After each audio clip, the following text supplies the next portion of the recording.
Hello guys, I thought I'd make a little video on showing you a couple things I've never shown you before. Just a little tidbit information stuff. We'll be making a video after this one talking about the radio again. I think it's part 3 or 4. Anyway, we'll be dealing with the band switch. So it'll be after this video. Both will be uploaded today. So anyway, do want to mention one side note. Bill of on Old 64 Goat. I know a lot of you watched his latest videos on the auction. Bill, I didn't comment on him because it broke my heart. It was such a sad thing to watch.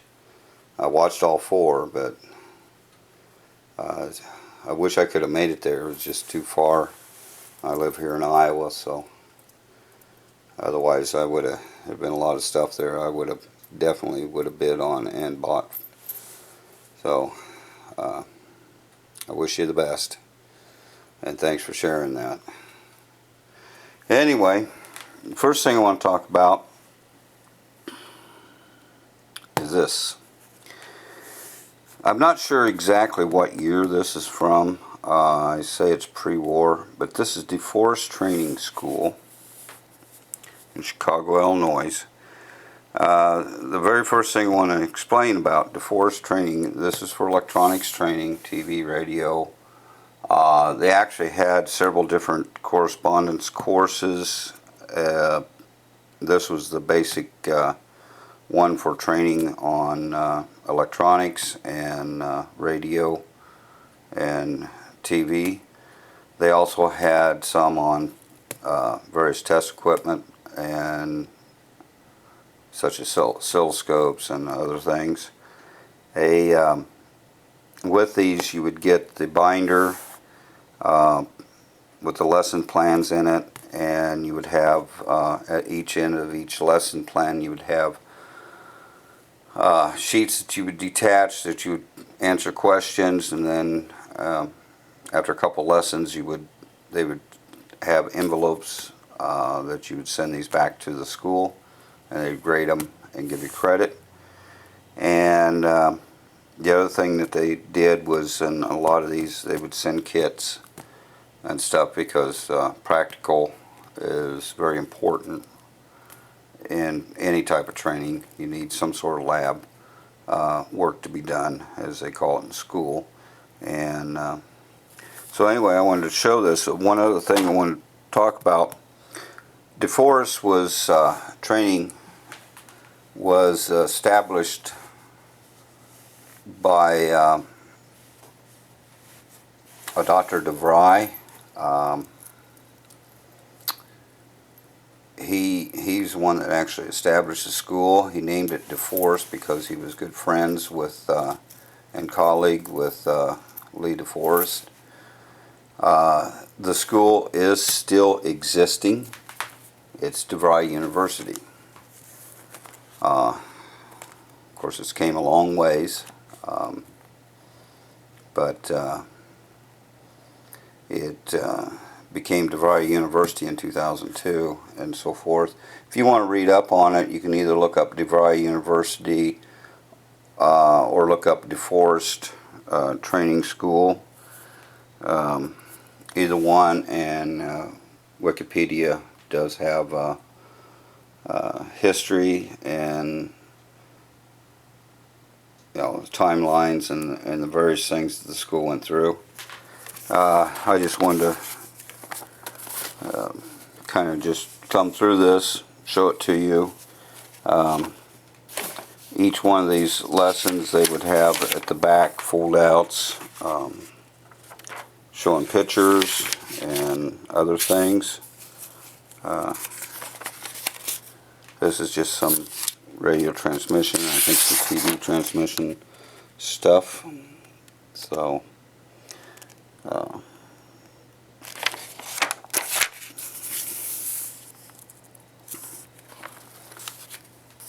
it's got some nice pictures of some radios of the time. when the book was wrote. To kind of give you some ideas. The reason I think it does not, when I've looked through it, I've had it for many years, in the tube section where it talks about tubes and training about tubes and stuff, they don't talk about any miniature tubes whatsoever.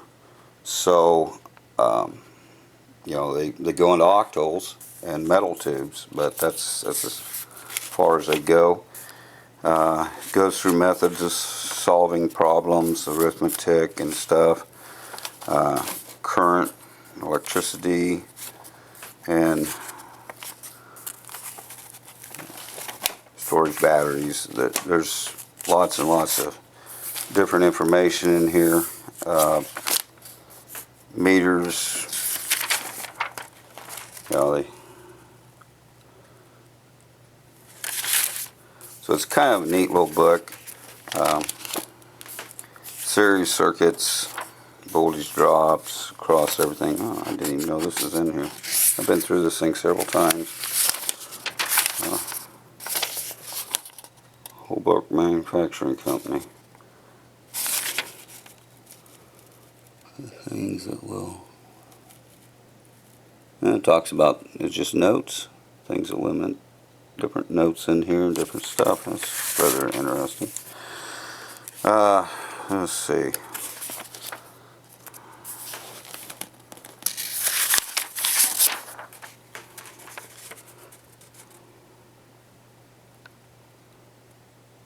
Electricity has always been something that, one of the analogies has always been to use water so that you can, the nice thing about it, it is very kind of similar. Current would be the actual flow of the water, pressure would be your voltage, and any restrictions, whether it's pipe restrictions, valve restrictions, whatsoever, would be resistance. And it's a nice little analogy.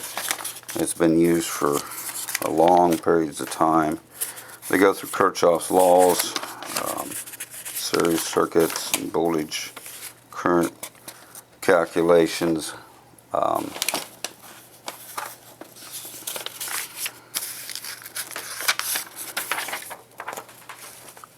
First starting with light bulbs and resistors and figuring out Kirchhoff's laws there. And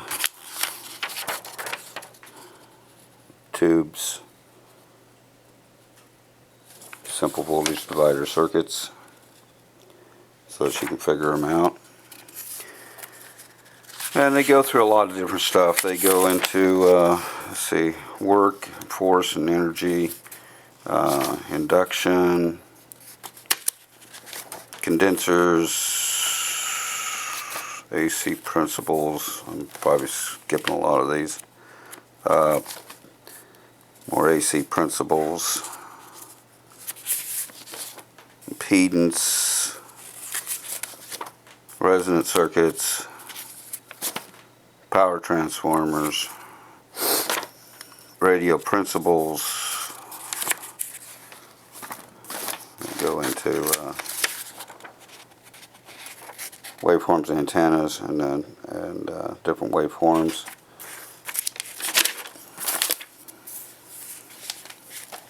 Electron tubes, 3-element tubes, radio receivers, receiver circuits, and it just, you know, goes into test equipment and detector circuits and oscillators, and it's a very concise training manual. Towards the very end, they go through the cathode ray tube,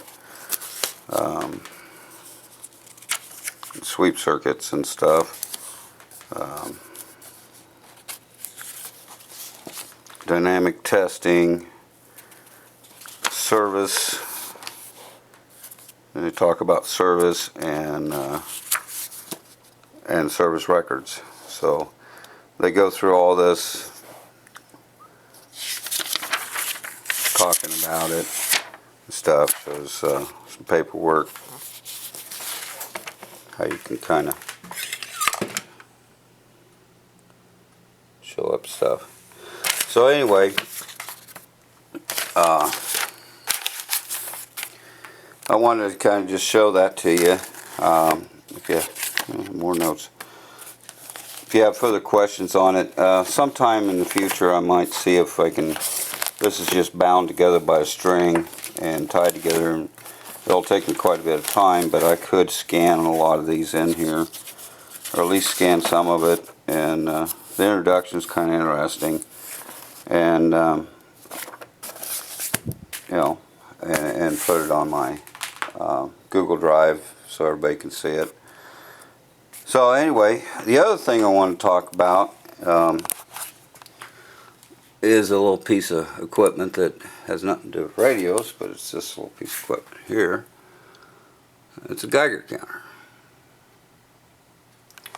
That's this little guy right here. It's a Model E120 Eberlein Instruments. And it works. Has a nice little speaker on here so you can hear it click, but this one right now has got a dead battery in it, and it takes a photo battery. I've got to get one for it. I think it's a 22 volt photo battery. But I've had this for quite a few years. First turned on, you check your battery. Then it's got different levels. On the lowest level, it's picking up some stuff here. But one thing I wanted to show you is we have a fluorescent light, which is probably pretty bright on the camera. If I bring that up to the light, see, it just pegs it. It's picking up the radiation from the light. Now, it's basically picking up the high energy photons that are caused by the ultraviolet that's in there that's making it pass the phosphorus. And this is how come these little rascals get pretty noisy on your radio. So I thought I'd just show that to you. I don't know how many it actually does pick up. Yeah, it's getting pretty close. I got it on ×1 scale, so about 1 millirad roughly, depending where I'm at, per hour. Count on that. So I thought I'd show this to you, and it's a nice little piece of solid state equipment.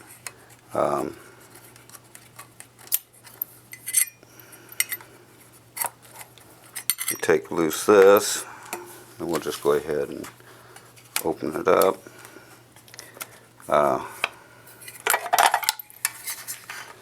And is the unit. It's solid state. The model right prior to this one, which would have been the 112, actually had tubes in it. This is the first one with solid states. Now it does have a high voltage rectifier tube.